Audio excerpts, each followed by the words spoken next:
Hi guys मी साईटला जी chatting लावली ना ही त्याच व्यक्तीची चॅटिंग आहे. बघा आता मी माझी लाईफ माझ्या हिसाबाने जीवते, तरी त्याला माझ्या लाईफमध्ये किती इंटरफेअर करायची, ते बोलते ना चुलबुल करायची त्याला आदत आहे, घाण आदत. आणि हे ट्रू कॉलरवर त्यांनी पाठवलंय. आणि म्हणजे त्याला आहे ना, मी तुम्हाला नाही मध्ये बोललेली की दलाल लोक, त्यांनी दलाल लोक माझ्या मागे सोडलेत की स्वतः निगराणी, स्वतः तर एवढी तर ताकद नाही की स्वतः येऊन तो काही चौकशी करेल. त्याचे ते 3-4 दलाल आहे जे आमच्या इथेच राहतात.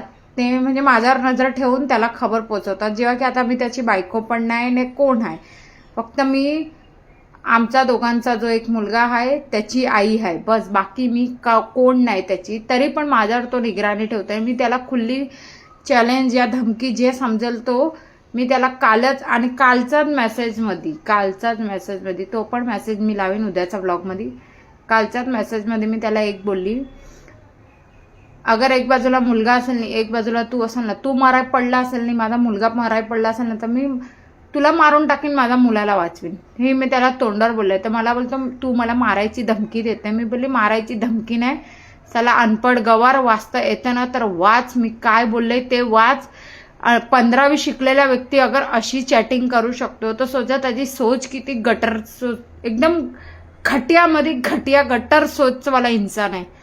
स्वतःचा बहिणीचा नाही बघायचा, स्वतःचा घराचा नाही बघायचा, पण बायको कुठे लग्न म्हणजे डायव्होर्स देऊन बी बायको अजून कुठे काय करते ना ते त्याला इंटरेस्ट आहे.